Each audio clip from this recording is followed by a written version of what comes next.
Welcome to DeFi Expectations, World on Fire Part 3. I'm actually not sure why we called it World on Fire because everything's great on my end.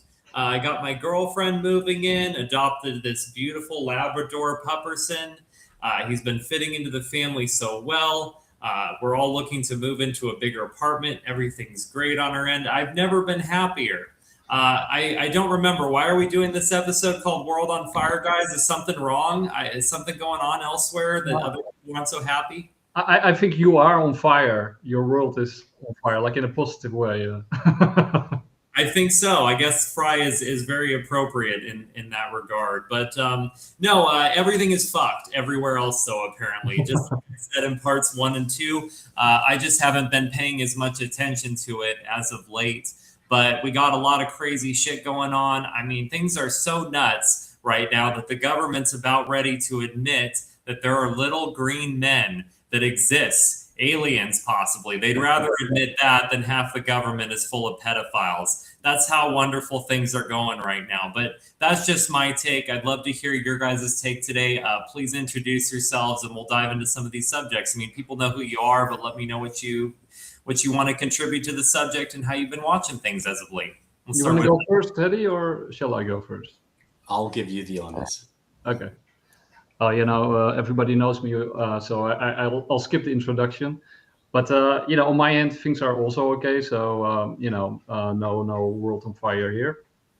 But, looking at the landscape and looking at Iran and the US and China and all the things that are happening right now, I thought it was like a good idea also to sort of do an evaluation of where we are now, like after the first 2 episodes when things were still, developing and looking very dangerous. Well, they're still very dangerous and looking grim, right? Because the blockade is still there. The US is now blockading Iran. So it's like a blockade of a blockade. And they just had a meeting, Trump with Xi. It's kind of unclear to me what came out of it because you got like 2 totally different perspectives on what happened there. And since the blockade with Iran is still ongoing and there's no clear resolution to it, and there's even talks of starting bombing again with Israel, and Iran of course has his demands, like a restoration, full reparation for the cost, and a full opening of Hormuz, and them taking their slice of the traffic and all of that stuff, which is non-negotiable to Trump. I don't really see how they can open it, and then the longer it takes, the worse it gets, right? And then the latter part of this year will be really bad for a lot of people, including me, probably in Europe, as food prices start to spike and energy prices rise further, I imagine, and basically the prices of everything start to become very problematic, and governments have to start printing.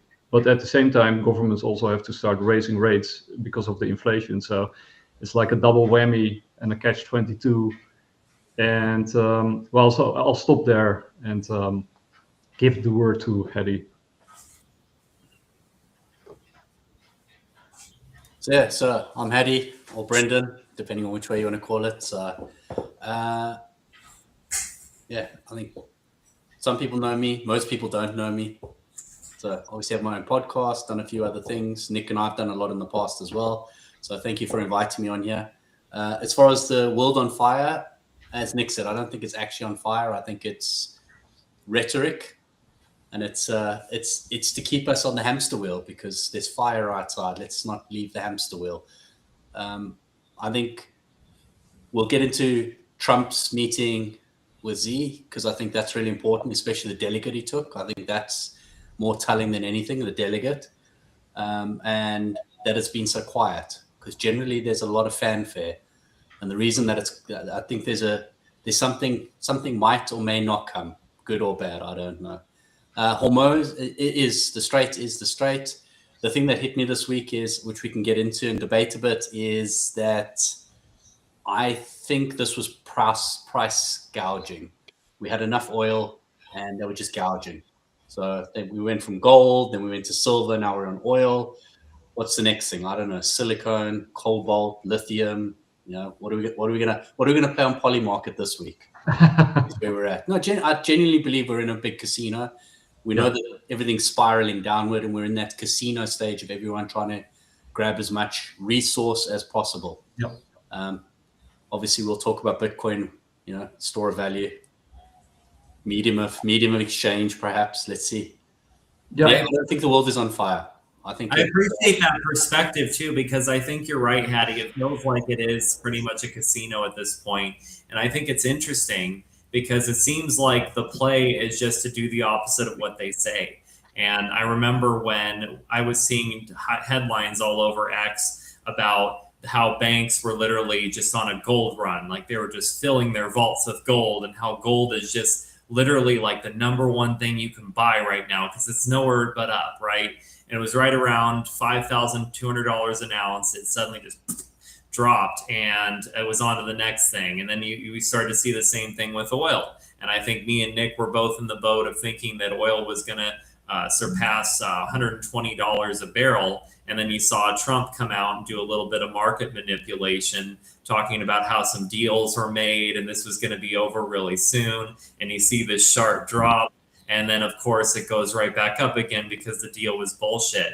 I think that'd be an interesting place to start before we move on to Z for sure, because, I am more interested in Z, but I'm just wondering if to start by focusing on what was going on with this situation with Iran. What was so crazy to me is it seems like Trump is doing the same thing now with his other negotiations, saying that everything is completely resolved, we're all good to go. And meanwhile, we hear from China, well, positive talks were had, but nothing's been decided yet. You know what I mean? It seems like he's doing the same thing over and over again. And really at the end, to your point, Haddy, about it being a casino, it seems like there's people who are winning through this market manipulation, but it's not really the rest of us. It's not those of us who aren't in this big club. So yeah, I guess we could start by saying, what has happened with the Strait of Hormuz situation? Has anything gotten any better? What's the point of this? What is the point of this, or even pretending exists, but who's actually benefiting? I'd love to hear your perspectives on that, and then we're going to see what correlations there are with the situation in China. Yeah, no, so my take is not very different from your take. Clearly there's market manipulation. Actually, Iran has called Trump out a couple of times of doing exactly that and manipulating the markets. And of course, you got paper oil that is sort of suppressing the market. But the point that people like Luke Roman make, and even Lynn Alden and Michael Howell and many others, is you got like real commodities underneath this upside down pyramid, and you can manipulate so much. But at some point, you do have to have physical delivery of the goods. And if that delivery does not materialize, that does have impact on prices, right? So you can only manipulate so far. And I totally agree also with what Haddy said. Like basically, we're in a sort of commodities rush, right? So this is sort of the start of like a gigantic commodity cycle, which I think is also good for Bitcoin, because Bitcoin is a commodity and it has been classified as such. So I do, and it's a digital scarcity, right? So it's a scarce commodity. So I think it will do very well, especially with the AI boom that's just around the corner, and this sort of electrification and commodity rush and redistribution of wealth that we see. So the way I look at Trump, he's very sort of processmatic, right? So to me, it still looks very much like Trump 1. Only it's all much bigger and crazier and excessive and riskier. But he's very sort of, he does one thing and then he moves on to the next, and then he moves on to the next. So you clearly saw that with Greenland, sort of he was in negotiations with what I think he was just coming out of Venezuela, and then, moving to Iran, and then Greenland played up. And then so he moved sort of back to first finish, check mark, green mark, and then go to Iran. And now sort of Iran is sort of nearing check mark, at least, I think that's what he thinks. and then he can sort of move on to the next thing. So he's very, which is, I think also ties into the UAP thing that's happening right now. But he's sort of very sort of processmatic. And in my piece on Iran from about a month ago, I also mentioned that China and probably also Russia, but especially China behind the scenes is trying to negotiate and sort of come to an agreement on Iran. I think is my perspective, because China is being hit hard with energy. So perhaps as we move on to the meeting with Xi, I think Trump does hold some big cards in his hand. Xi also holds big hand, has also a big hand of strong cards, but and that's why I called it the bifurcation of the world. My take on it is actually that there's a transaction between both of these superpowers, and I think they will divide the world, where Trump will get like the Western Hemisphere, and China will try to get the eastern part. And yeah, I'm not sure if anyway, that's how I see it. Hattie, how about your perspective on that? Do you think that's basically accurate?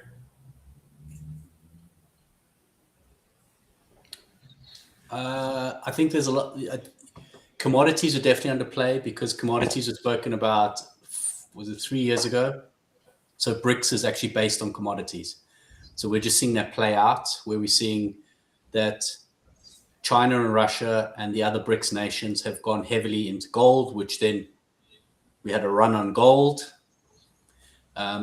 Paper gold got smashed, as you saw, from like people were drawing. I think it was like an 8-week waiting period to get it out of London, so for delivery, and they were actually going out to the market and buying from the market, which meant I have two different theories on it. I think perhaps people are calling out the paper, and maybe it might be they're trying to create a softer landing. So the US cannot compete with BRICS because of GDP. So I think there will be two financial systems. I do still think the dollar will be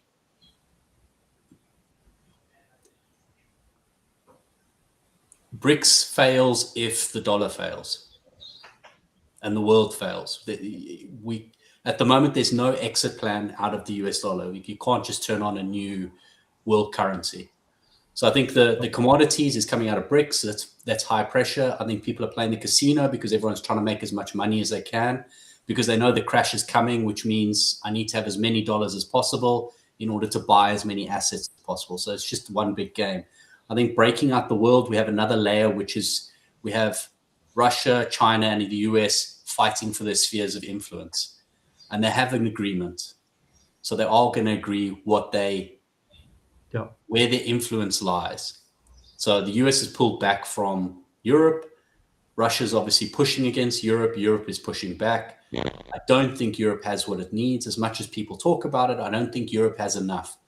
They can't fight a war of attrition. They haven't got enough ammunition, and they certainly haven't got enough money to go and buy enough weaponry. No. China and the US will sell them as much as they need. So I think there's this big game afoot.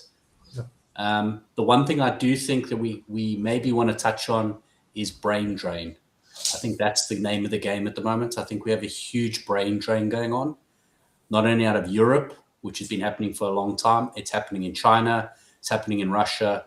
So the US is sucking a lot of intellect.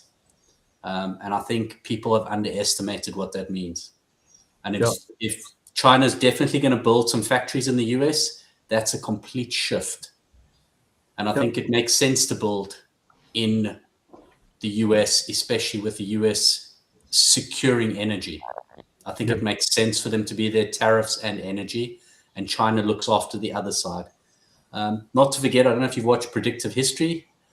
At the moment, China is pinned. So the US owns the seas, like Britannia owned the seas. And there's a very narrow band of which they can get their energy resources whether it be overland or via sea. But sea, they're choked. So I think people forget that China's actually choked by sea at the moment. And that's why they put so much emphasis on building their ships, so much emphasis on their drones, so much emphasis on their navy, because they're trying to, again, push out their sphere of influence. And that's why they're signing agreements with the little micro islands that are around there to try and get more reach like the US got to attack. So it's really large. It's very difficult to unpack and tease out all the little elements. Again, I totally agree. I think, the BRICS are the factory of the world, as they say. And it didn't make a lot of sense that the factory of the world was, doing all their work basically for green pieces of paper that were being diluted. So they rebelled. But that means, like, if the factory divorces from the service economy, then the service economy has a big problem, right? Because you can't print medical stuff or food or oil or whatever.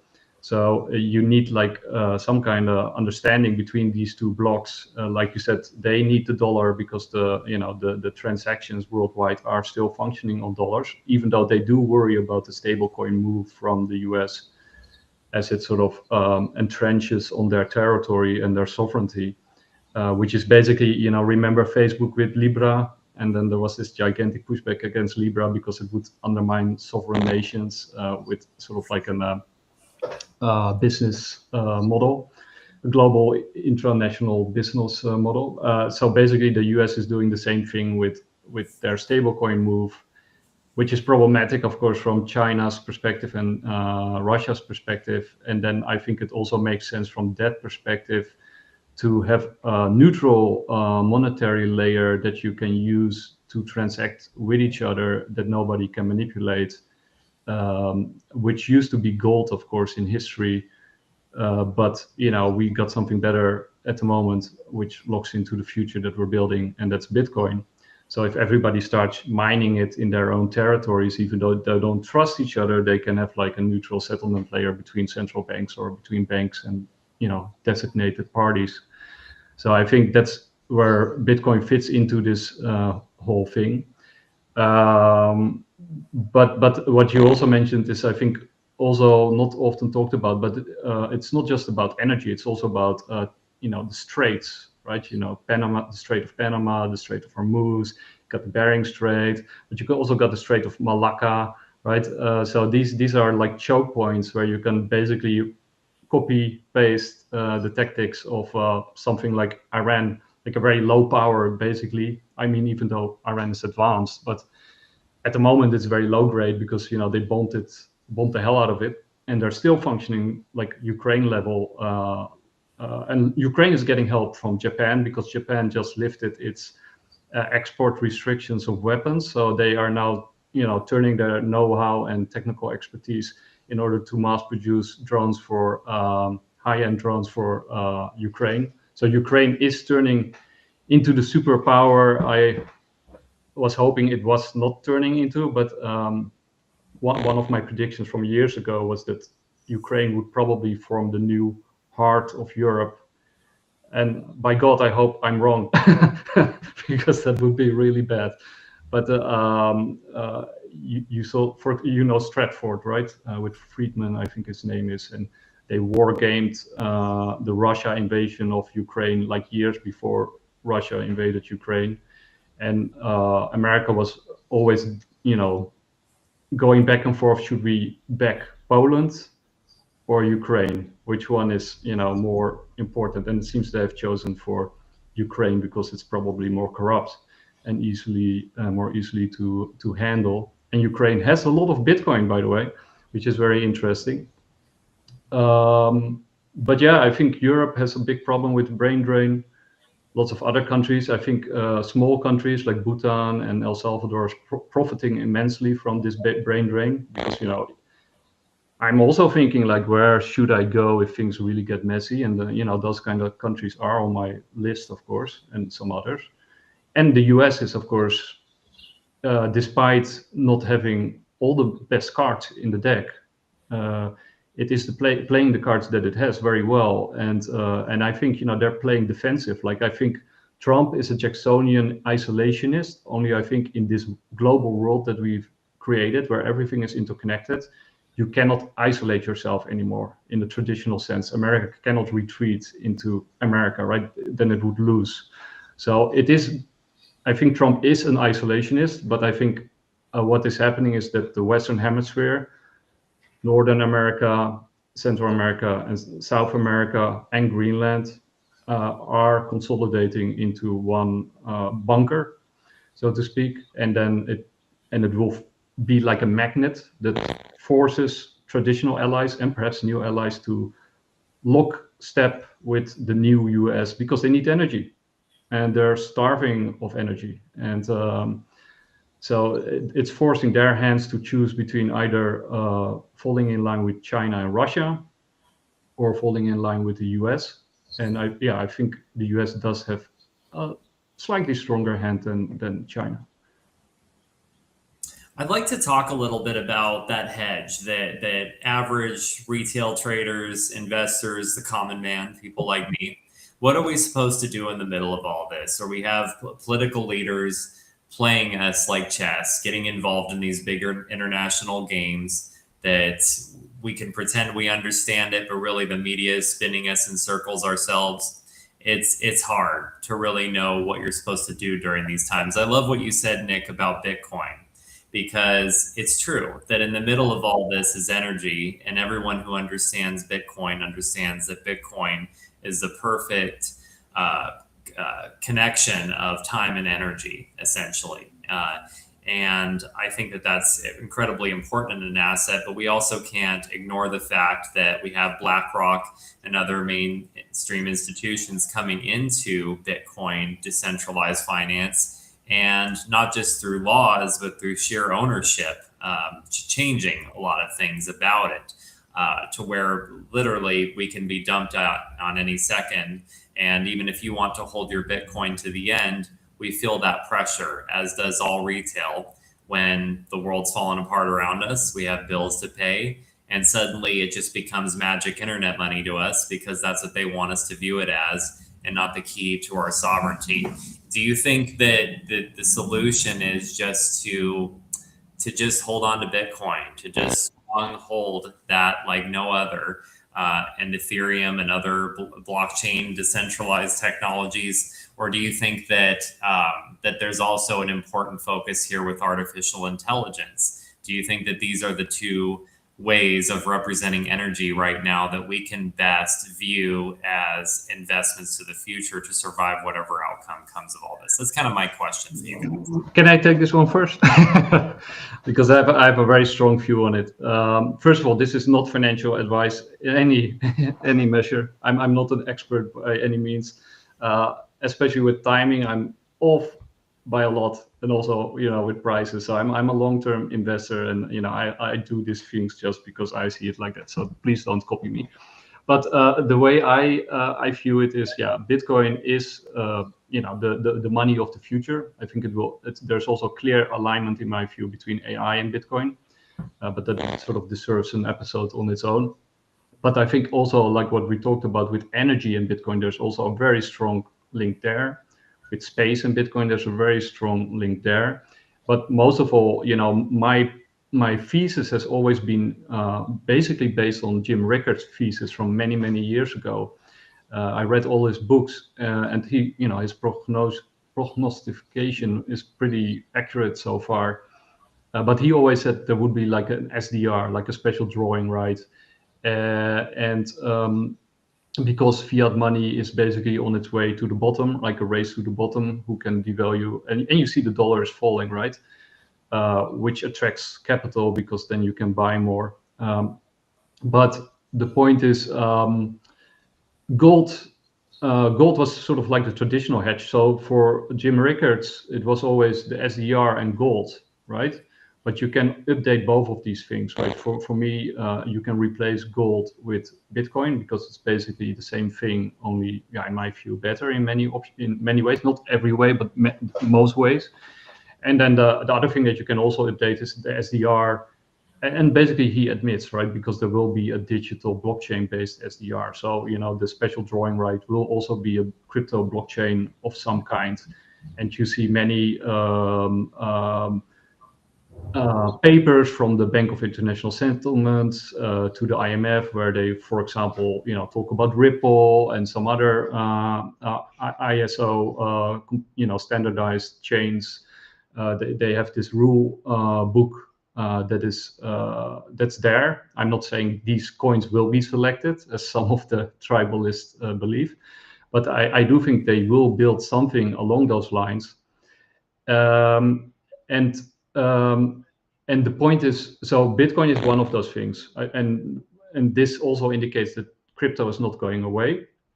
AI is definitely not going away, because all this stuff that's happening right now, this great game 2.0, it's all connected to AI, right? AI is at the center, at the heart of it. So yeah, I think AI is not in a bubble. I mean, it is in a bubble and it's not in a bubble, right? It will hit sort of speed bumps along the way and crashes along the way, but everybody is incentivized to build AI, no matter what happens, these governments are going for it and these companies are going for it. There's like a game theory dynamic behind it, and they're not going to stop, and they sacrifice whatever they need to sacrifice to win this race. So yeah, AI is definitely also a good trade, in my opinion.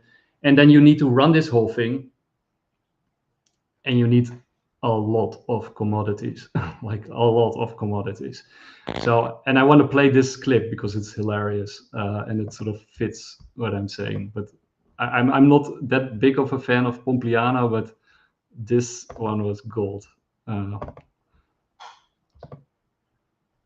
Let's go. Is it there, by the way? Yeah, okay, it's there. If we put Bitcoin aside for a moment, what do you say to the bears who are pounding the table that AI is a bubble, we're way overextended, the market's overbought? What do you say to that? Their head's a bubble. That's what I think. Their head's a bubble, right? Why? Because they got stupid ideas in their head. They've packed so many dumb ideas in their head. And you ask them, okay, explain to me why it's a bubble. And they literally will tell you things like, in 1942, when horses were riding around, like, shut up, right? And then you go and they'll say, oh, the PE ratio is this, and a decade out, it's the lost decade, blah, blah. Do you understand what the United States is doing right now? The United States is going from an antiquated industrial revolution. Then we went into what I call kind of the electronic age, which was Facebook and all this stuff. And we realized we do not have the infrastructure to support how much demand is coming. And the reason why I say that the bears' heads are a bubble is because they cannot comprehend the fact that the AI agents are going to drive more demand than the humans. They do not understand exponential demand. They do not understand exponential growth. They literally sit with their spreadsheets. And if you said to them, AI can now do your spreadsheet, they would be like, no, I want to use my little feather and I want to dip it in ink and I want to do it myself. That is how crazy these people are. And so you look at it and you say, okay, if AI agents are going to increase demand, both in terms of they're creating more content than humans. So already the data shows AI agents create more content than humans create in a given year. What do you think is going to happen? You think it's going to reverse? All of a sudden humans, we're going to get like, instead of 10 fingers, we're going to get 20 and we're going to type on our computers more often? No. So that is just starting. What do you think it's going to look like in 5 or 10 years? This is an explosion of demand. So you go back to, okay, what do they point to? They point to historical valuations. Guess what? We never had $1 trillion company before. Now we got a lot of them. Okay, does that mean that is Apple overvalued? Right? Is Berkshire overvalued? Let's just go through all the $1 trillion companies. So, okay, put that aside. Valuation stuff is literally dumb. Second is if you go and you look at and you ask them and say, okay, explain to me specifically where if demand is outstripping supply, the only way you get the market to roll over is supply has to now be an oversupply compared to demand. Show me any single one of these shortages where the supply is growing at a faster rate.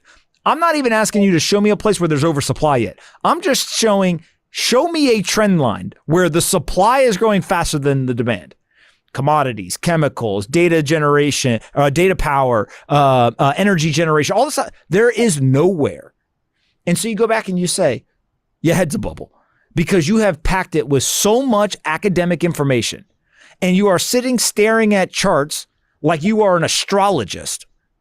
Instead, think from a first principle standpoint. There's not one person that I know that thinks from a first principle standpoint that is even remotely considering that there is some big bubble that is ready to pop. Well, I had, it was just, this classic. It's a stand-up comedy combined with macro analysis.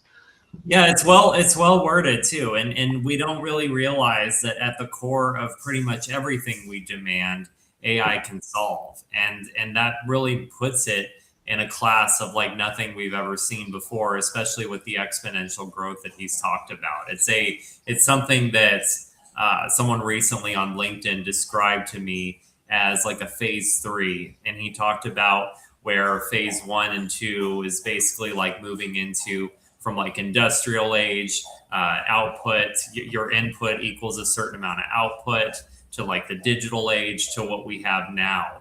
And it's like nothing we've ever experienced before. So your ability to chart it in the same way, the same archaic principles that we followed upon before, it's basically the same as, dipping a feather in some ink and writing on some parchment paper what you think the key to the future is. Oh yeah, definitely. And I think another thing is, the one thing that sort of worries me, or where I'm a little bit hesitant, and why I'm sort of more thinking about it in longer terms, is first of all, it has to do with the change, right? We went from a different kind of QE to a new kind of QE. So we used to be in a Federal Reserve kind of driven QE, quantitative easing. And that's like a spigot. So it just, flushes the market with liquidity, and it just, moves Wall Street and it moves all markets, and everybody is having a party and like there's no tomorrow. But they changed it, and that has to do, of course, with the amount of debt that's outstanding. We're about to reach $1 trillion of deficit spending a year, which is, right? So they're buying the short end of the curve, and they're doing it with treasury bills, right? So the treasury is driving this new kind of QE, and the treasury is not a spigot; it's a hose, right? And you can direct the hose where you want the money to go, like more or less. And in that way, the U.S. is copying, or forced to follow China, right? Because China has been doing this for a long time. It's basically the government that is driving their market, and driving the direction of the market, and saying what should be invested in, what's not, like the Belt and Road Initiative and the real estate, and now AI. And basically it's forcing America to follow their program. And with the treasury, with the shift to the treasury QE, they can of course direct that flow of money into specific areas of the economy by fiscal spending.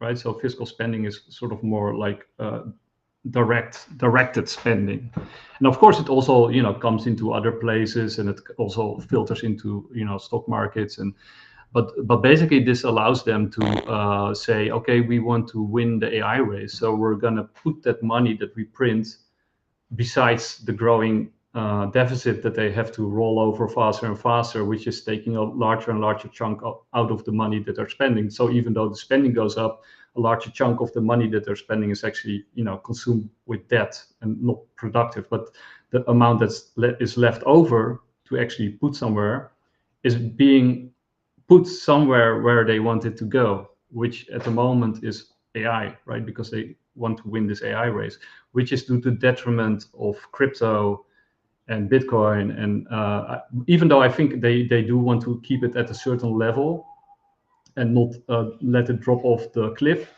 because if the bottom falls out of it, then they have a big problem. So I think they do want to sort of keep it grinding higher, but because we don't have a spigot, and because we're in a stagflationary environment, and on top of it, that you got the geopolitical risks, it keeps many retail investors who hardly have any money left anyway and bigger investors on the sideline in hard assets and commodities because they don't trust the current environment we're in. And that means that the markets are just not doing very much at the moment, and why we're basically chopping along until we hit liftoff. Yeah, I definitely agree with that take, Nick. And it's funny because I see cynics on LinkedIn, and it's funny because these are even people who support decentralized finance, right? But they're posting things like, I saw someone post the other day about the cost of bananas over 3 years compared to the cost of Ethereum. And I definitely understand like that argument, but it's also like the very simple counter to that in my clue, the very low IQ counter to that would just be, when in doubt, zoom out, right? Because, I don't think bananas have grown as much as so I think it just depends on what time frame you're specifically look at and what kind of narrative you're trying to argue for. I think what scares me really at the end of the day is I do see this big explosion in production, but who owns that production, right? Just the other day, I was talking to someone who was talking about something that I had discussed before. So my girlfriend and I were just having a conversation. She works at TradingView and does customer service. And I just was telling her essentially, it's a little scary to live in the world today. You must feel this way too. But basically, like a lot of these jobs are going to be replaced with AI in no time at all. And she basically said to me, well, one of the guarantees I have is actually the regulation and the requirements that they have for compliance, that actually offloading an entire workload like this to artificial intelligence would not be possible. Because of the systems, the payments structures, all those types of things, and the compliance you have to follow to even interface with clients on certain situations, subjects. But basically, this client I was talking to the other day, he was talking about a product that would essentially add a governance layer between certain automations, webhooks, you name it, and AI agents, autonomous AI agents like OpenClaw that would actually accomplish many tasks autonomously. And what was interesting is when he was looking at this, he was looking, of course, at some of the low-hanging fruit uses for DAOs and for other types of organizations. But I was looking at long-term end game, as I said, my God, a governance layer in between autonomous AI agents and automations. I said, you just described what could eliminate my girlfriend's job. and this is just somebody I talked to the other day. And this isn't the only person trying to build this thing. It's not like I'm giving away a secret or something. Everyone's trying to do this. They're trying to find some solution or another to solve the compliance layer, to solve the issue of, okay, I'm communicating with the customer, and of course, there's typically an automation or workflow that the person either deserves a refund or they don't. No problem. Like, why couldn't an AI agent handle that? But suddenly, in an extreme example, like there's all kinds of examples. We'll give you an extreme one. The customer starts threatening the company or something like this. Well, does this involve a legal issue? Do we need to escalate this? Now it goes to a human agent who manages it. But when you think about this now, you could eliminate a team of like 100 to have one person handle just the issues that have some kind of compliance need. And now all of a sudden, you've just reduced your overhead of your company in an extreme way. Even Coinbase recently was talking about the cutbacks they've made, and they noted AI automation as one of the reasons that they were actually doing the cutback so that they could continue to be a lean company and be competitive, which I understand as much as I can. But how great is that for us if we rely on our customer service job? And suddenly it's just whoever owns the AI agents that basically runs the world. I don't really know how we protect ourselves against that future. I don't think it's with more government action or more regulation specifically, in my opinion. I think it's through tools like open source AI and really supporting initiatives that make information free to all. So that was just kind of like something I wanted to pitch to you guys, if you agree with that perspective, or if you have any other input on the issue. You want to go first, Haddy? Yeah, no. Governance is going to be huge. So the governance of everything is massive now. The reason for it is, like you pointed out, liability. So the biggest problem with AI in businesses is who is liable, i.e. who's responsible. So the AI, the artificial intelligence, will never, in the eyes of the law, be responsible. It will always be the administrator or the person utilizing it. So the company utilizing it. And as we all know, in most businesses, because we've worked in corporate, there's always a scapegoat, and we need to have a scapegoat. So you'll see compliance and governance growing in businesses, and that'll be a huge, which is a tip for everybody. Go and learn governance. Go and learn how can you build policies? How can you enact those policies? How can you protect that? That's going to be really, really important for everything we move forward for. I will push back on the 100 to 1, because I don't think we'll have a short period where everyone will, there's two parts to this. Everyone will automate and use AI to streamline their businesses. And what they'll do is there'll be a resurgence of coming back to, let's call it humanizing the business again. The reason for that is you'll see that you'll lose connection, we'll lose problems. Let's take the call centers. Yeah, we all have the jokes today. Everyone knows what they're all about. Everyone went call center, we outsource our call center. What happened? They lost customers. Why did they lose customers? Because they actually lost the connection, that human connection. And people were like, I don't know who I'm talking to anymore. And then you had like the call center where it was an actual like robot you were talking to. Yeah. It's like the voice, you're not talking to a real person. And we have that today. Humans are highly intelligent, whereby we can see whether, and we can feel intuitively if it's a real person we're talking to. I think it will get better over time. I think the other side that people are, it's very easy for businesses in an economic downturn to say that they're doing it for a specific reason. So here's my cloak and dagger. So Coinbase hasn't been doing that great. Their products, like the base layer, is working really well, the network. But again, I think it's cost saving in disguise, and I don't think it's the AI revolution. I just think that what they've done is they've used as an excuse, we're streamlining to be the AI business, blah, blah, blah, and they've just cut staff.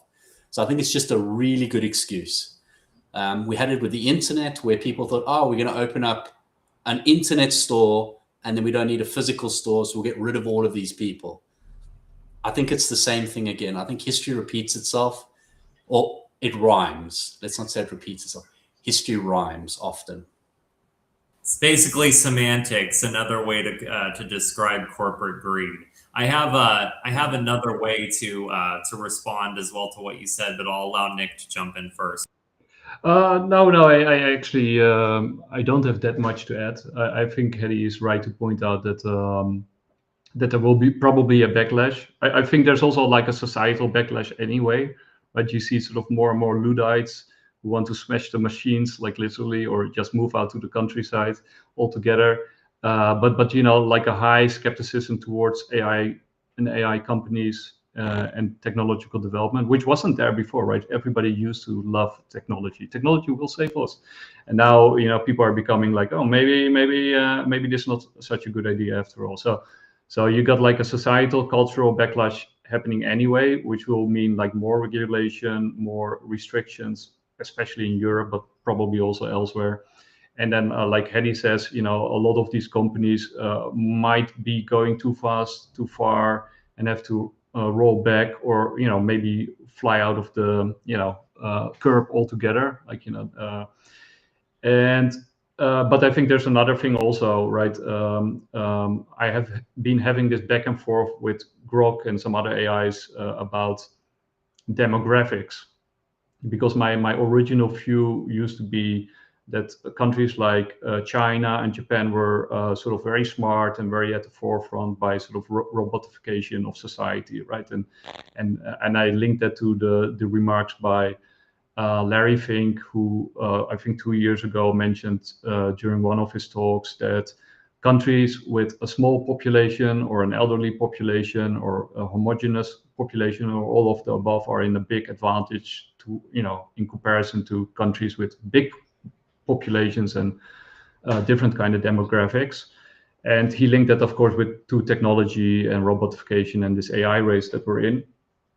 And then, these countries are easier to shift to this new future and also to allocate towards it because they're more inclined towards robotification because the elderly need help, certain things need to be done and they don't have enough young people, etc., etc.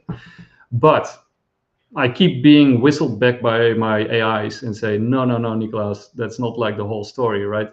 You also have like 5 to 10 years in between where the countries who have the biggest and healthiest demographics are actually at advantage, because before you get from A to B, you do need like a lot of people, and especially young people, to get you there.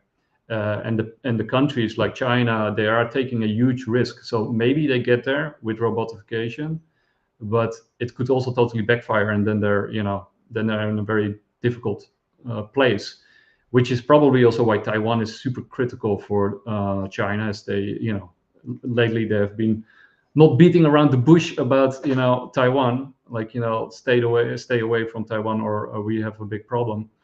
But that's of course also because they really need Taiwan, right? They're far ahead in some ways, but with chips, they still, they're not there yet. So they're still like America and ASML in Holland. There's some places in the world where there's still a big advantage.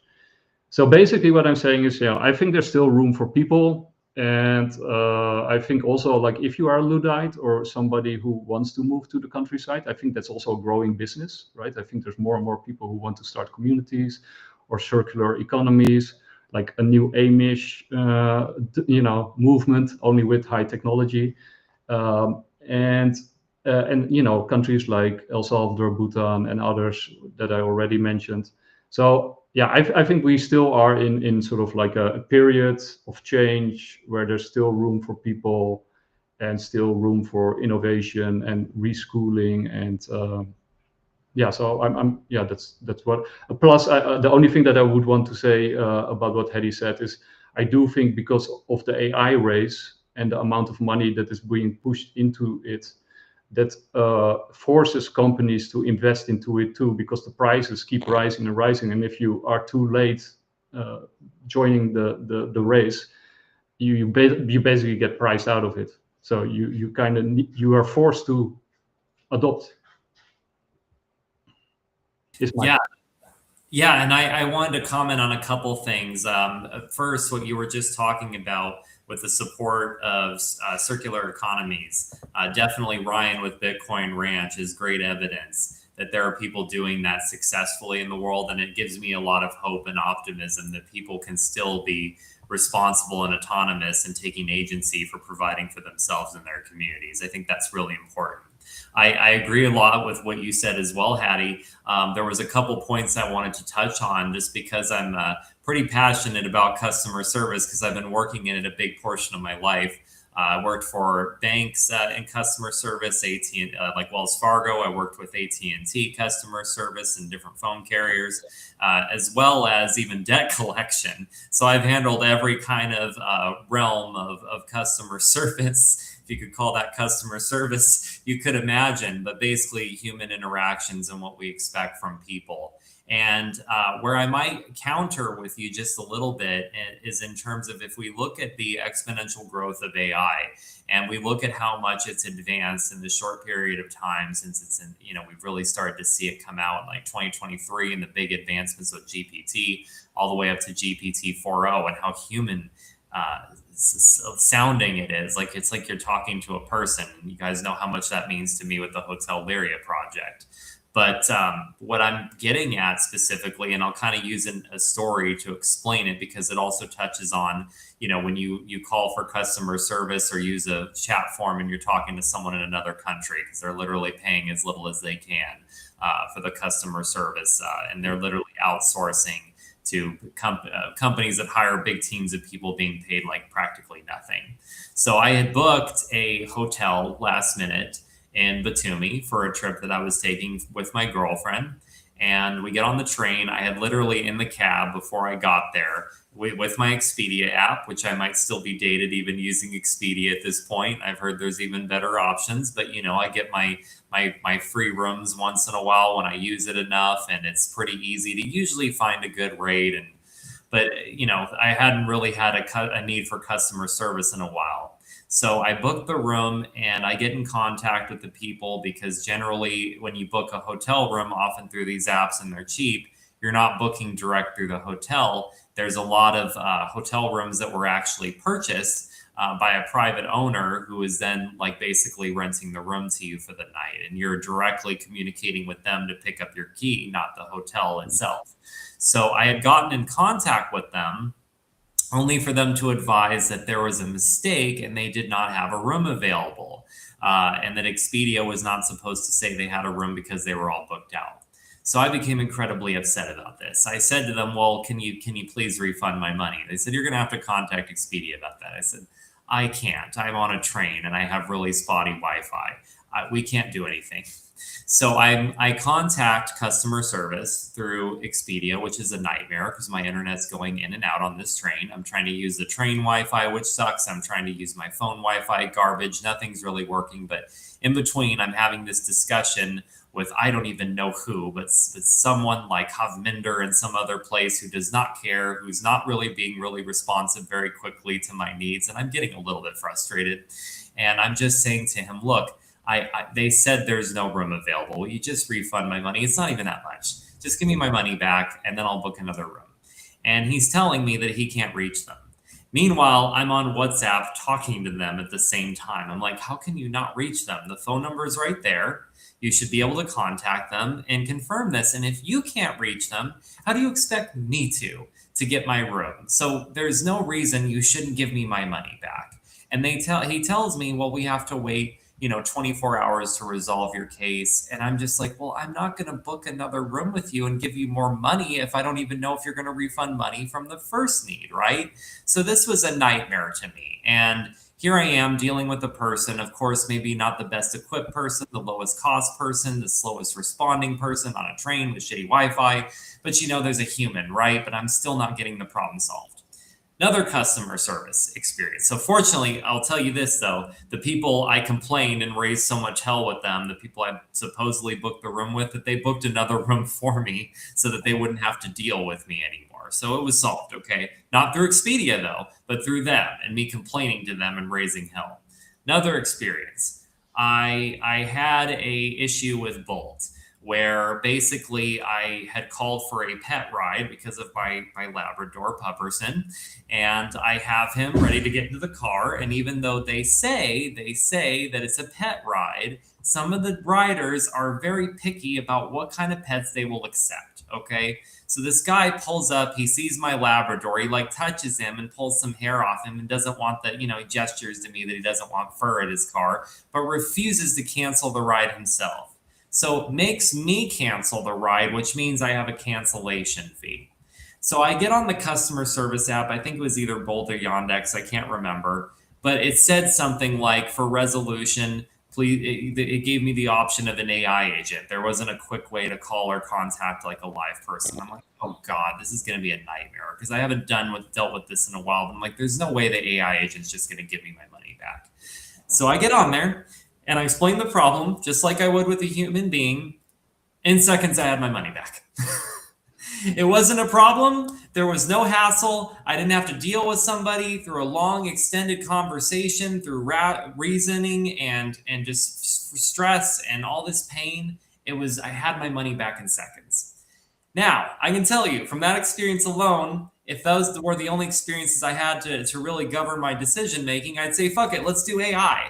Because fuck it, I'm so tired of dealing with people. It's a nightmare. I'm so sick of this shit, And I understand our customer service experiences are more diverse than this, but we also look at GPT-4o, and we look at how capable these systems are of being humanistic with us, of being like companions, to where people literally had memorials up on the GPT-4o deprecation day in front of OpenAI because they felt like their friends were killed. You know, I can't help but feel like that exponential curve, maybe we've passed that. Maybe we just need more AI that's akin to what GPT-4o was, managing these situations and providing resolution. That would just be my one counter to it. Not that I'm not standing up for humans, but I think humans have created kind of a problem as well in this regard, to where we can't even rely on humans anymore to solve our issues. But I think it's a very complex issue. And I think sort of we are on that exponential curve, right? Only I think, it's a hockey stick, and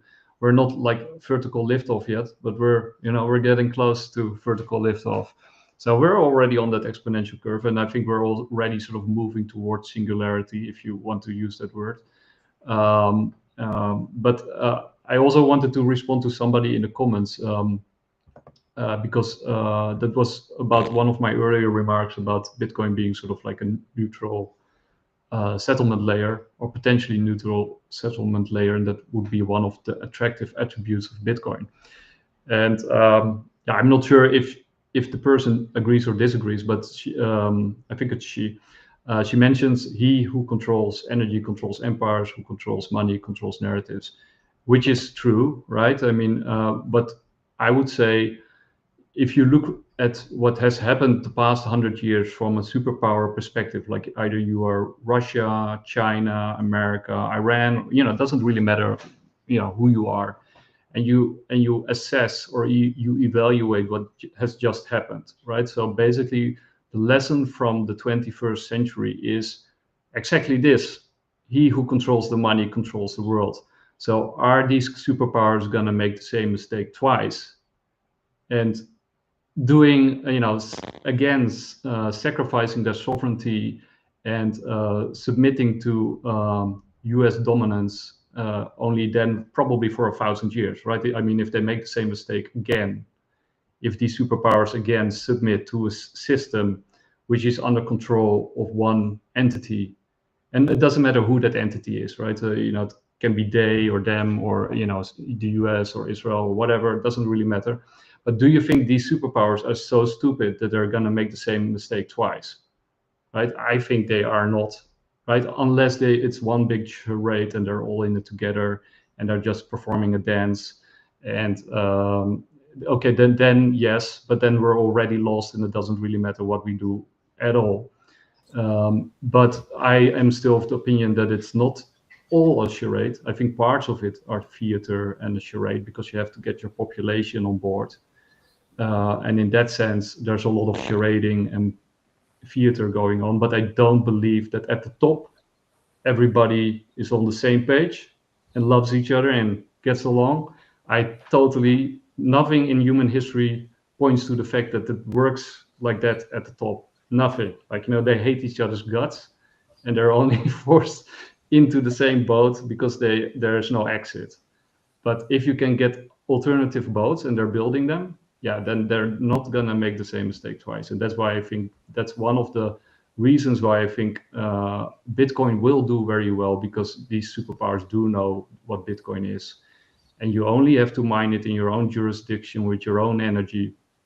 And then you can safeguard the neutrality and censorship-resistant aspects of Bitcoin. Right? So I think their incentives are actually aligned with Bitcoin's.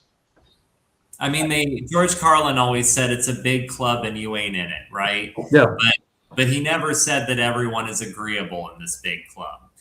They're more agreeable when they have shared interests, but really at the end of the day, everyone wants a bigger slice of the pie. And I think that's kind of relevant to this. Now, with regards to this quote, I think it's perfect, because I do believe that there's a purpose behind a lot of this chaos. I believe that the strongest empires in the world recognize exactly the truth of that quote. They also recognize that if you control the narrative, you control what people think, what people value in terms of energy, not just where they invest in energies. It could be, things like AI, which is a big consumer of energy and saver of energy and output in so many ways. Bitcoin, representative of energy, and of course oil, all of these things. But it's also when you control people's perspective of where they should spend their own energy, right? When you're able to control all of these things, you're able to amass as much energy as you want. And then thereby you continue to control an empire. And that's why I think the narrative is so important. And it's sad that we so often lose control of the narrative. Absolutely. Absolutely. And I think what you also said earlier is like this whole sort of change that we see happening and these crises and the thing that I mentioned with the change from QE, Fed QE to Treasury QE, and maybe the abolishment of the Fed altogether, right? Because that's people are more and more of that opinion, or the merger of Treasury and the Fed, which is basically already happening. And the revolt from the euro-dollar banking system, the legacy banking system, sees, where's our part in this new system, right? What are we gonna do? The Clarity Act, all these kind of pieces, they've click together, and they create what could totally be a prison system, because with each crisis and each consolidation and with stable coins and all these things, the prison system becomes tighter and more centralized. And these other superpowers are doing the same thing, and they know what they're building, right? They know it's a prison system. So why would you want to be in the prison system of somebody else? Because the control only gets worse, right? So if you hated the dollar, why would you go into a petrol gas dollar if you don't have to, right? I wouldn't. So and then there's an exit. There's already an exit. It's Bitcoin. So why not use the exit? Haddy, do you have anything else to add to that? I have a lot to add, but mine is probably going. I always break it down to what are the incentives. So the biggest thing that I've been struggling with for a while now is we're incentivized to store our energy and time. That's the incentive. And what we've been given as a US dollar or a yen or a yuan or euro, whatever it is to store that time. Bitcoin's come along and said we can store it a different way, and it's with energy.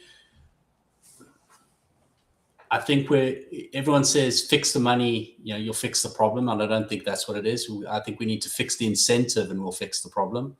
The incentive is incorrect. So I'm still playing with it. I haven't got an answer to it, but that's what I'd add is we need to change the narrative, which is going back to what we were talking about earlier with the narrative is we need to change the narrative to fix the incentives. When we fix the incentives, then we can imagine something differently. But while we're still in this paradigm of the incentive being the US dollar or even being Bitcoin, we're not going to change the outcome. The outcome's going to remain the same. Bitcoin, as much as we all love it, can still be captured, and there are ways it can be captured. And we're watching that happen live. As much as people say it can't, there are ways to capture it. And if enough of us agree in that narrative, it will be captured, because we will give up the sovereignty of money that was given to us. We'll give that sovereignty up again. Yeah, no, I agree with the latter part of what you said. I think people should be aware that it can be captured, right? And even in my positive scenario where different superpowers mine it on their own in order to keep their sovereignty, then you are still subject to those superpowers if you live in those countries, because they're not gonna, give you access to Bitcoin, right? That would be the last thing that they would want. So they want to build like a layer on top of Bitcoin, which is part of the prison system, and then keep the pristine collateral for themselves, right? So that's the game plan from a superpower perspective, in my opinion. So yes, it can be, in that sense, it can also be captured, right? Because that would be a super suboptimal solution, even though I think over time it would also break their power. But that might take that would be a much longer path, right? That might take like 100 or longer years before that settles itself. So I do think people should be alert to the fact that these new technologies can be captured. I do think these new technologies create a new game board And I think, and that's where I agree with people like Lynn Holden, who point to the fact that Bitcoin is actually a new kind of monetary technology. I mean, Safedin Ammous in the Bitcoin Standard actually also argues, like, when you look at history, you continually see these new monetary technologies, and then people converge like Schelling points on, you know, the best technology, the hardest money technique, or the one that gives you the most control.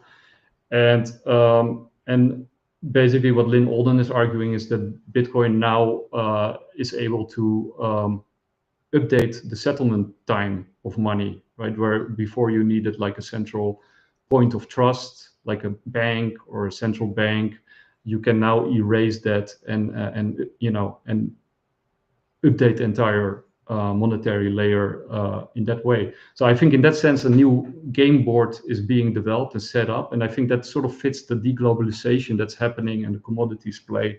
I think superpowers know that the old games that they used to play with total control are over. I think they can't reach total control, but they can, in their own area of influence, yeah, there they can reach total control. But I think on a global or planetary scale, it has become very difficult to reach that level of control. And that's, I think, why they shift their game. And you know, Trump knows this. I think he's surrounded, like what you wanted to say with the Xi meeting, President Xi, the people that Trump took along with him to that meeting are very telling. And usually they're very like, oh, look at me. And they, you know, they didn't do that this time. So that's very, very interesting that they, you know, so yeah, I think, you know, I think President Xi and Trump will have a very difficult time to reach an agreement, because I think both of them don't want to cede power or influence because they don't trust each other, rightfully so. So I, you know, I think it won't be settled this time, but it will be like a back and forth, a tit for tat. But they will use each back and forth in order to consolidate their power at their home front. So I think they're using the tension between them in order to consolidate power at home and to build it out further at home. But I think it will be very difficult to reach a total understanding where they fully trust. I think that's, you know, more or less impossible, to be honest. But yeah, so it will be the tension will be there. I think it will remain there. Excellent. Well, I mean, other than just giving you guys the opportunity to give any other input or comments that you might have on that particular meeting with Trump and Xi, I was hoping to maybe cover a little bit of the Clarity Act and this whole UFO disclosure situation. So I just kind of wanted to give both of you the opportunity to add any other comments, kind of button up that subject. You want to go first, Haddy? Yeah, mine will be, like, as I said, short and sweet. So I think you're correct. Your assumption is correct that they're going to carry on rubbing up against each other until they create an understanding. But I also, at the same time, I think they already have an understanding. Yeah, I think it's been very clear from the outset that there's a lot of theater, but the theater's there for a reason. I think China has got to a point where they have shown the US that they no longer are on a leash. And that was clear with them offloading. Japan has done the same now, offloading their treasuries and moving to gold. So China specifically has converted to gold. So they've been buying as much gold as possible because it's a safe bet and it's safer than the treasury. And it's also pointing to the US saying, you know, we can play a game and who can last the longest here. So it's really just rubbing up against each other. That's all it is. I think they will come to an understanding. I think it's clear the US't access to their market. So the US businesses need access to their market. I think China does understand that it's a game of chicken. So the China understands they can't take it all the way because they'll burn, and the US understands that they can't take it all the way because they'll burn themselves in the process. So I think it's really a game of chicken to see how far can we push each other to get to where we need to be. I think we just need to remember that we're just spectators in the sport, and we're just constantly buying tickets to pay for the event. So if we view it from that perspective, we're footing the bill while the theater plays out in front of us. It's really about the economies are too big to fail, and so is the global economy, and there are players in there that are too big to fail. And we forget that it's overshadowed that Putin is going to China straight afterwards. So this is a three-pronged approach to solving the problems we have in the world today. So I think it's all speculation. Let's put it that way. It's all speculation. Oh yeah. I think they already have a plan. They already know what they need to do. I think Europe has been left out of it. If you watch how it's been playing out, the global South has definitely been left out of it, but China and Russia haven't left them out of it. So I think that's still yet to play out. I think the global South is where they will move next, right? I think Latin America will be cleaned up. They'll clean up their backyard, and it will be integrated within the new American empire. I think it won't be like provinces. I don't see it like that, but there will be sort of like a trade agreements, like European style trade agreements between that area and the US, very close ties. And I think Africa and Southeast Asia is actually very interesting. I think Southeast Asia will do very well. It's a very interesting area. And like you say, like most countries are moving towards a neutral settlement layer, which is gold, right? Like you say, China has been devaluing against gold because it needed to devalue. And Japan other countries are doing the same thing. And Bitcoin is still too small, right, to jump in. But it will grow. And I think that's another thing why I'm also very positive about Bitcoin, because it needs to grow in order to become what it needs to become, right? So at some point, either the US or others will start, really moving into Bitcoin in a big way. But that in the meantime, America can play the gold game. They do have enough reserves to, play along in the gold game. But at some point, I do see this transition from gold to Bitcoin. And apart from that, I think I mostly agree. I think the Clarity Act is, that's what I said. It was like Venezuela. First meeting with C on rare earths. Now that didn't really go anywhere. First tariffs, then meeting with C on rare earths, that didn't go anywhere. Then Venezuela, then the move on Iran. Now Iran is, and then just before that, Greenland, then Iran. Now that is sort of over. And now he moves back again to the Clarity Act. Clarity Act is more or less over. UFO disclosure. So he's really sort of ticking these boxes as he moves towards the midterms. And many people say he can't win the midterms, and I totally understand why people say that. And I think he will have a very difficult time to win them. But my opinion has always been that he's first of all, he's a master of theater. He's the circus master. If anybody knows how to play the media, it's Trump. And he knows that timing is essential and that people have the attention span of like a fly. So you need to move what you do as close to the midterms as possible. So I think he's, and you got this really big UAP build up, it's almost like an orchestra. Somebody's, behind the scenes playing this orchestra, and they're building it up beautifully from the ground up. And around Roswell time, which is like June, July, you got the celebration of Roswell, and you got a lot of UFO activity. And the rumor is that Trump is going to have a speech around that time about UFO disclosure, and that he will reveal something really big. Around the same time, you have Skinwalker Ranch going into its next season, which will probably hit a climax as they unearth a UFO in the Utah Basin.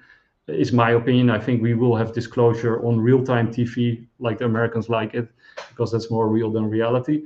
And then on top of that, you have this sort of constant attention buildup of UFO disclosure. And then Trump will be the first president who discloses this. And that will have, I think people are underestimating, like, if you actually disclose something like that, what that means, like, you know, because it has ramifications on every possible imaginary level. If it's true, and we don't know if it's true, many people still disbelieve, which is fine. I don't know either, it's pure speculation. But if it's true, if any of it is true, it will change everything. And then he will be, just before the midterms, the president who revealed the truth of this. He might actually also throw some people in jail that he doesn't like, and, you know, present that as like something really great. And there might have been like a settlement with China around that time. You know, Bitcoin might make a jump up, right? So I think he's orchestrating a big, and of course, don't forget the stimmy checks, because the stimmy checks are about to hit. What was it? June, July, I think it was. So people will get a huge financial boost around that time, and they feel great. So I wouldn't be surprised if he actually does sort of hang on in the midterms, especially if Iran goes away. So I guess we'll find out. Yeah. So is this the perfect storm for a third term for Trump if suddenly aliens are real? I think if he can pull this up, I do think within the deep state there's a lot of pushback. Like I think that's not a circus, or, you know, I think there's a lot of elements within the deep state. You know, if you have like an 80-year cover-up, there must be elements within the deep state who don't want this disclosed. And you saw the CIA doing this cover-up, even though it was earlier and not like recent as they claimed. But there is this tension building up with Anna Paulina Luna, you know, saying like, you know, whoever burns or destroys these files and doesn't deliver them back goes into prison, like they're performing criminal acts. So there's this tension between the Department of Defense, the ODNI, and the CIA, and the CIA and the Air Force, and the Department of Energy, of course, have been very closely involved with the cover-up. Plus, Trump's allies are in the Department of Defense, or Department of War, as it's called, and in the office of what is it? ODNI, National Intelligence. So because Tulsi Gabbard is in National Intelligence, so they have National Intelligence and have the Department of War, but the CIA is still rogue, you know, like totally rogue entity.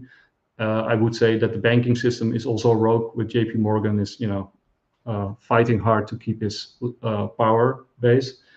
But so you got certain elements within the administration that are not fully under control. And I think what we're going to see is sort of a battle between different departments over, you know, basically full control. And then people will cheer it on, like, yeah, let's centralize power. Great idea. So, which is like a win-win from a Trump perspective, of course, because you want to centralize power.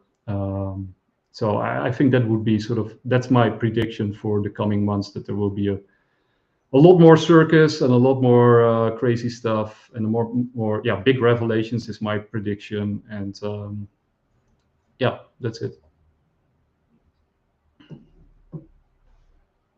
I was hoping one of you would say something, because right at this moment they just started building the apartment here. It's really wonderful, the timing of when these people decide to just do renovations on their apartments. It's so great.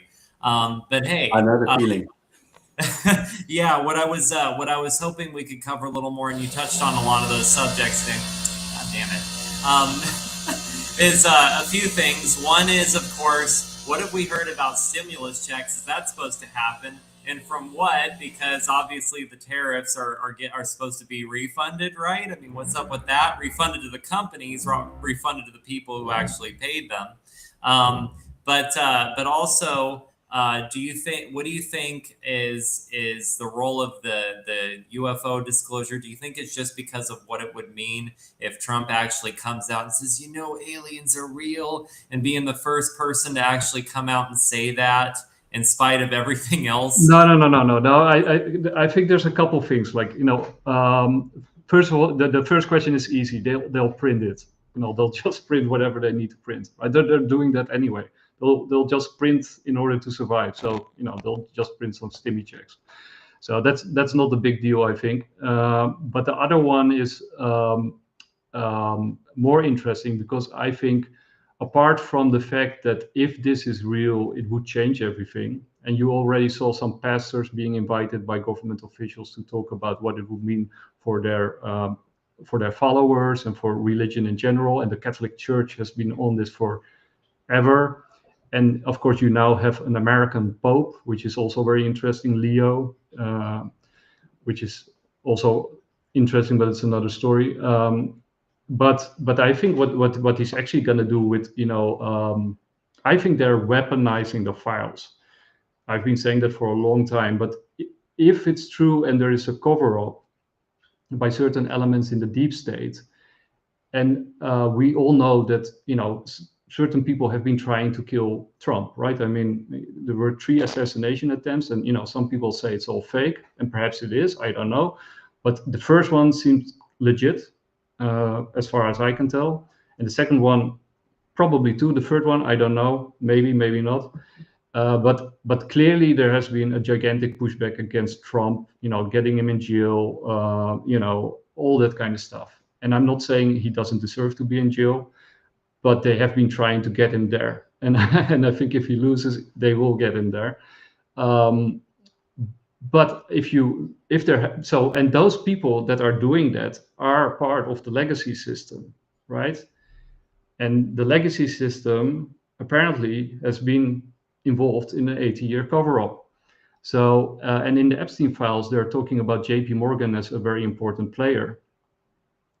So, and as you have a shift from the Federal Reserve to the Treasury to Besant, and JP Morgan being one of the biggest owners of the Federal Reserve behind the scenes, and this cover-up, deep state cover-up, which needs financialization, that must come from central banking.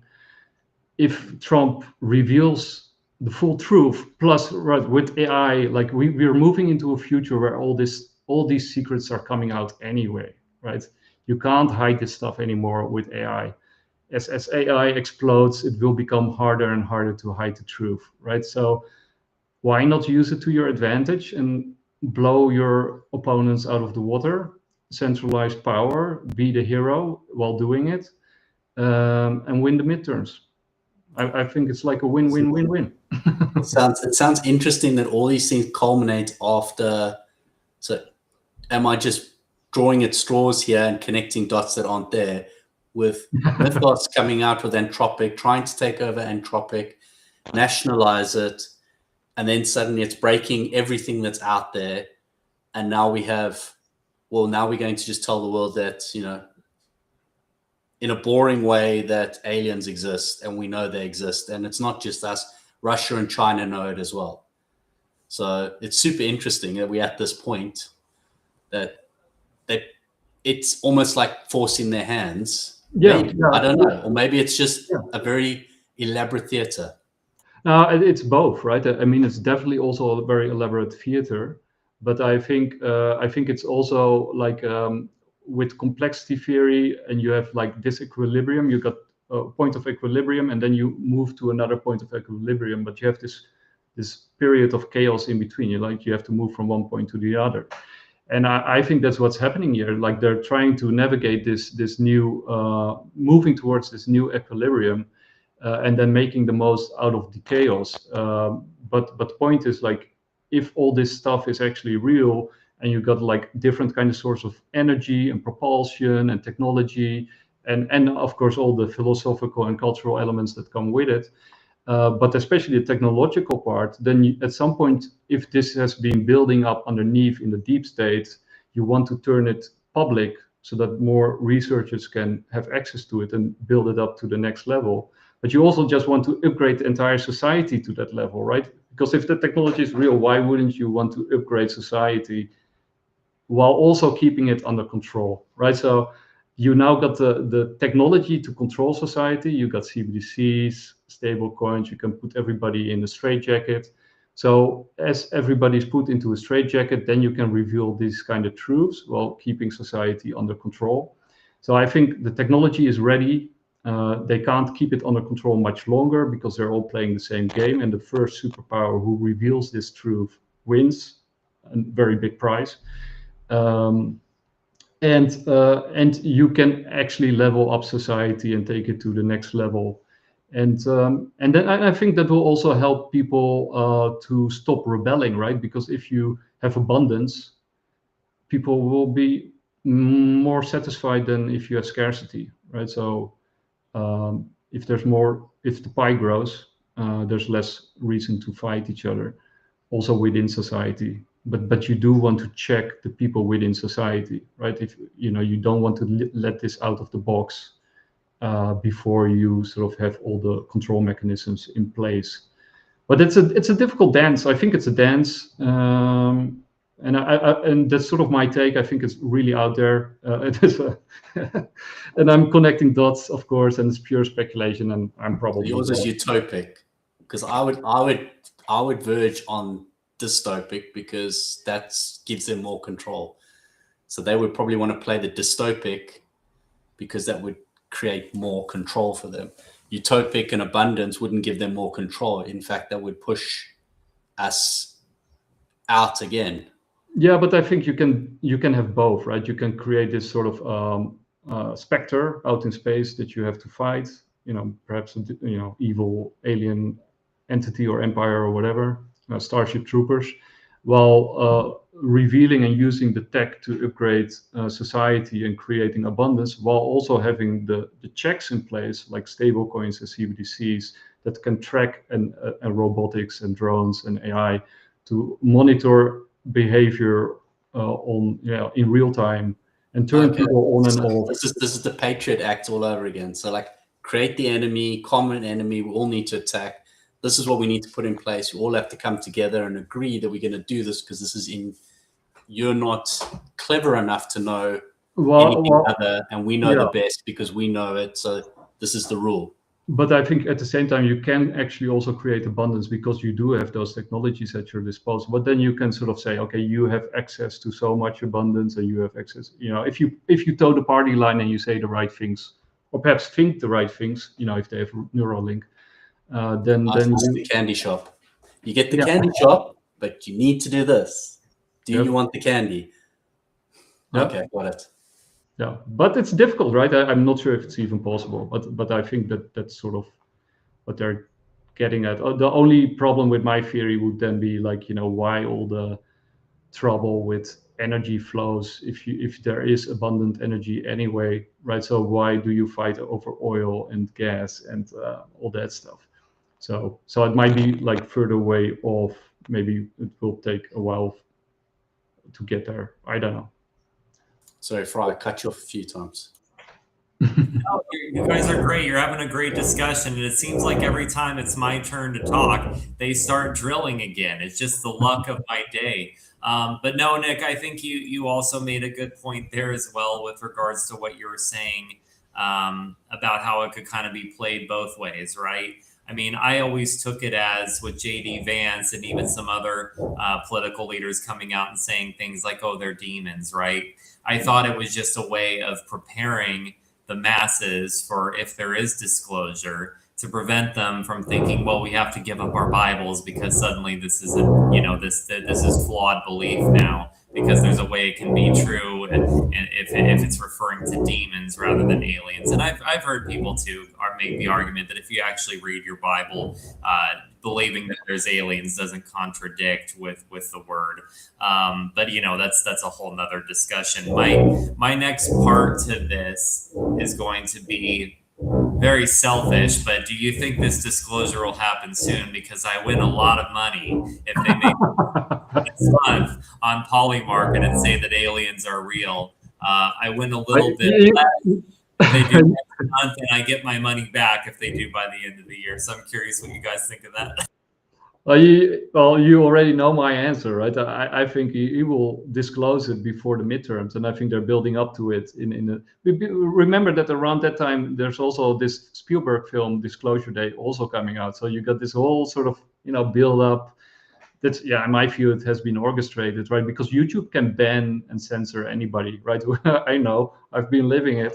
So why are all these UFO shows not being banned, right? Because they're revealing all kinds of stuff about whistleblowers saying this, about the CIA that, you know, it's all very you know, it's very disturbing if it's true, right? So, and if it's not true, right, why would they tolerate this on YouTube? So at some level, the people behind these big tech companies, which are in bed with Trump, are pushing this sort of groundswell, and they've been preparing this for years, because remember, under Trump 1, 2017, this whole UAP disclosure thing started with the New York Times article, and the Nimitz and the Tic Tac UFO events. That was all Trump 1, and that's also when the Space Force was launched, right? So I think Trump has been sort of is connected with the military. I think there's a good connection between the top brass in the military and Trump.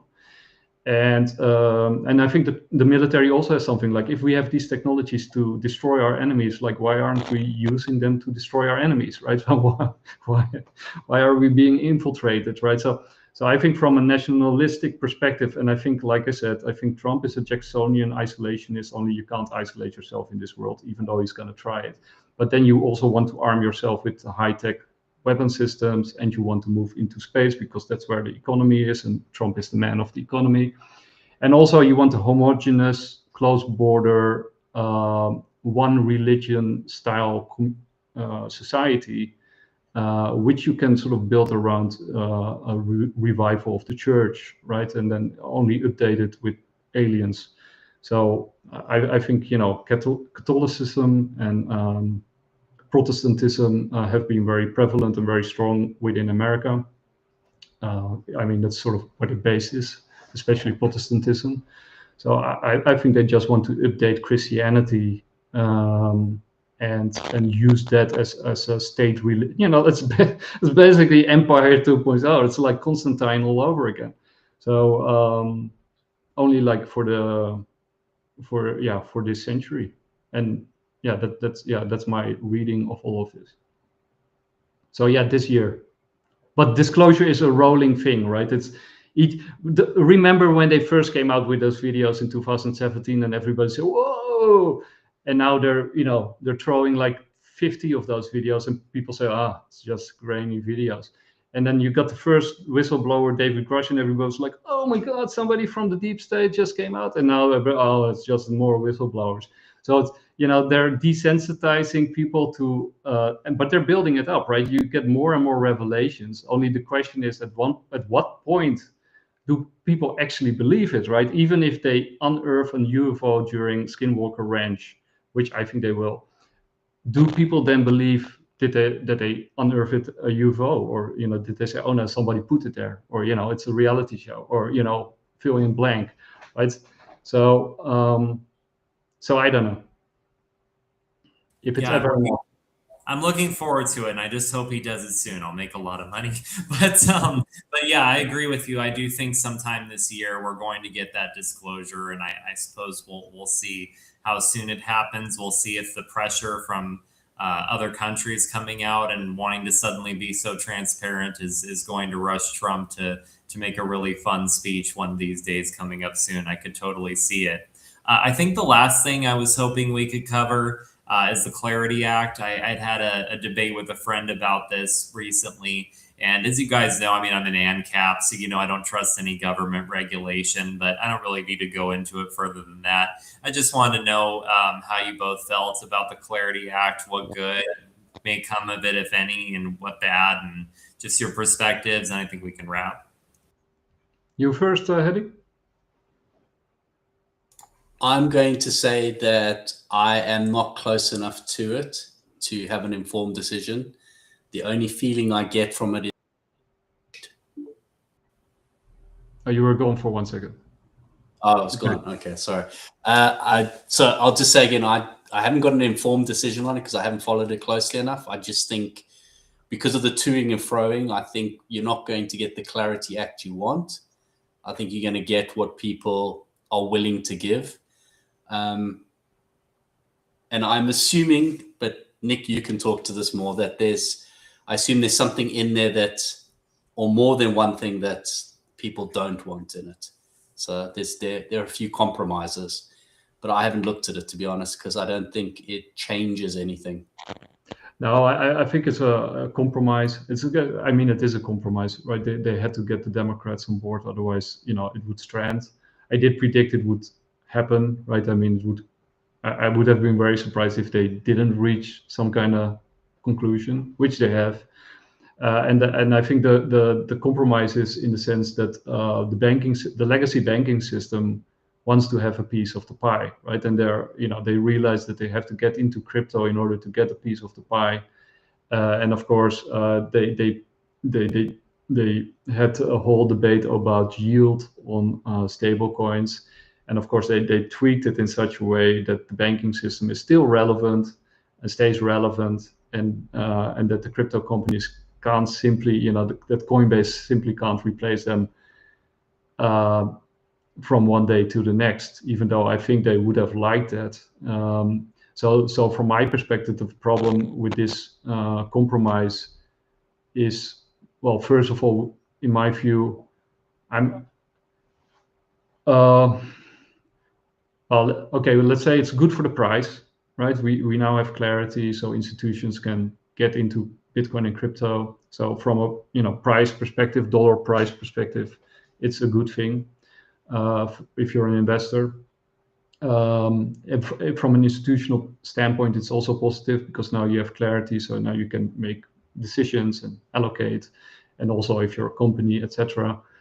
So that's all good.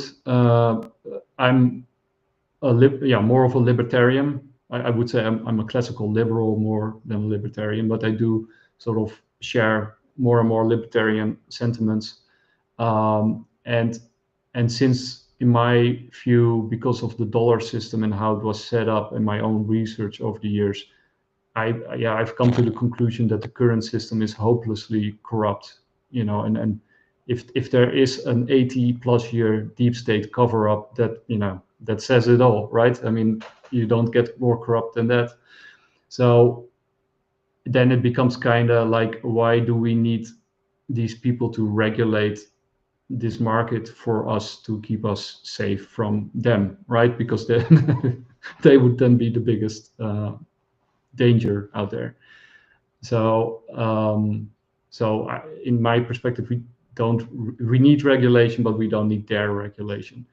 And secondly, I think the compromise means that more of the legacy corruption will seep into the new system, which is probably also already corrupt, but might make it even more corrupt. And so that's my take of the Clarity Act, but it sort of also ties into all the stuff that I earlier said about they need these stable coins from a geopolitical perspective, because America needs to roll out its stable coins in order to work their debt, right? They need new debtors in order to service the American system. But at the same time, it's also a weapon aimed at Russia and China and everybody who's not listening. And also political opponents, right? Because I think, with CBDCs and stable coins, but especially with CBDCs, you can simply take out your opponents. So in a sense, it's the end of democracy and the end of politics, right? Because why do you need to keep up the charade if you can just turn off your enemy and you can track them in real time? If you're in power and you have these mechanisms of control, like why wouldn't you use them to stop them in their tracks? I think it's a weapon that they're developing, and they had to move it forward. And whoever gets into control, like if Trump does lose the midterms, I think it will. I think the next person in power will have these levers of control, and they will stay in power for a very long time. So it will be used inward and outward, and the Clarity Act is sort of the means to move forward. Yeah, well, you need the stablecoin issuers to continue to buy US treasuries. That's one part, which is to prop up the dollar and to keep it underwritten, for lack of a better expression. I think I'm going to pull on another thread. Isn't it interesting how Michael Saylor has been talking post the Clarity Act? You want to elaborate that a little bit? Because I haven't been following Michael Saylor. No, there's just a big hoo-ha about him obviously talking about new financial products in DeFi and that aren't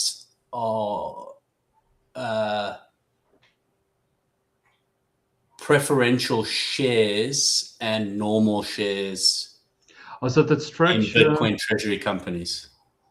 Yeah.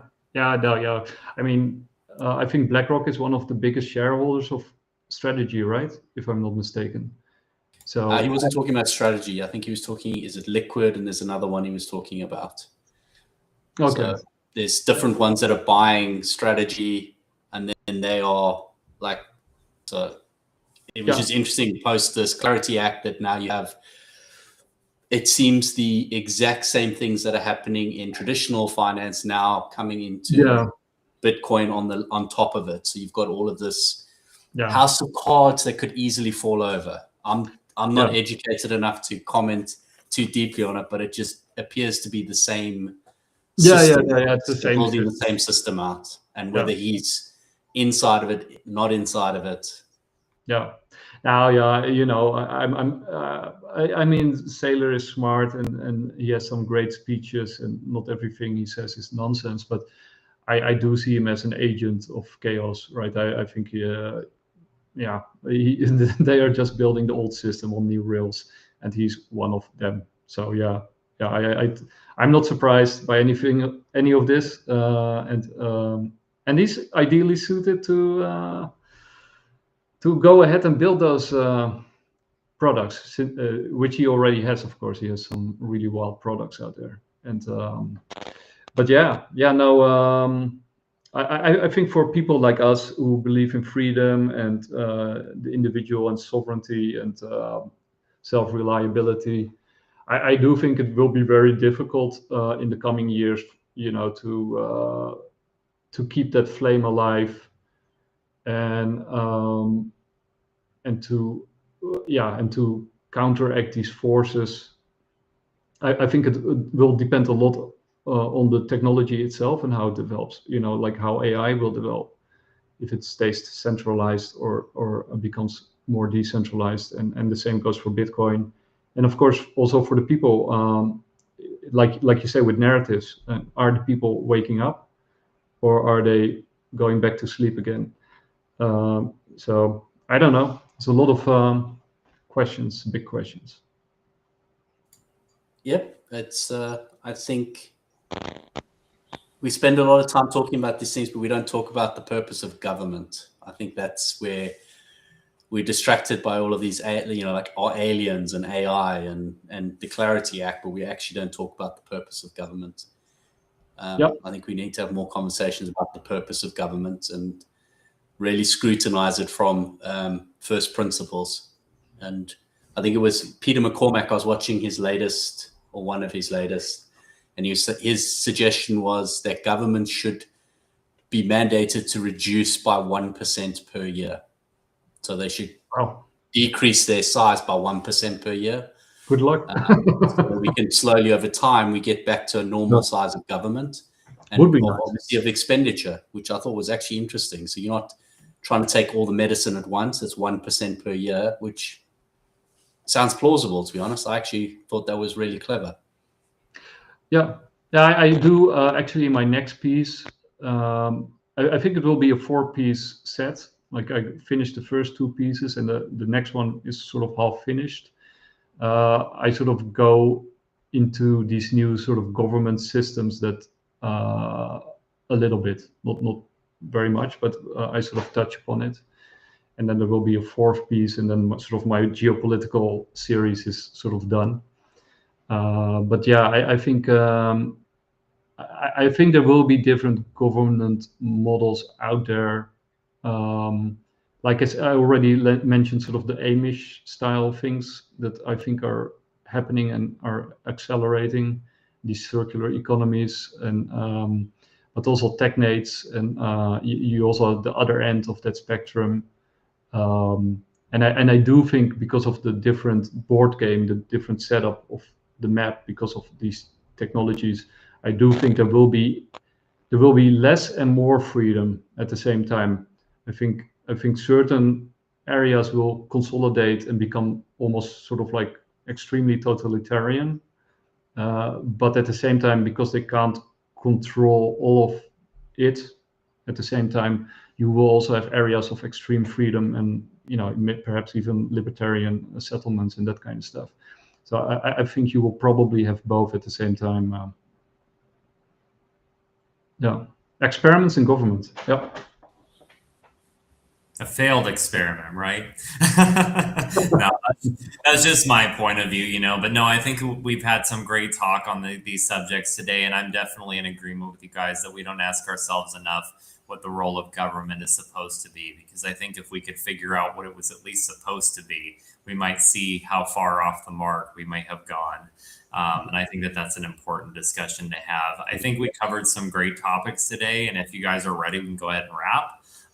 But yeah, again, thank you guys again for being on this DeFi Expectations to host this talk. I think we've really covered a lot of ground, and I'm looking forward to hearing more talk and hopefully seeing these situations get better, at least for those of us that can be informed and try to make our lives as peaceful as possible, because there is a world outside of these games, there really is, and we can be happy, not just in spite of, but with indifference to some of the decisions of our government. So thank you guys again for doing this talk, and everyone for watching another episode of DeFi Expectations.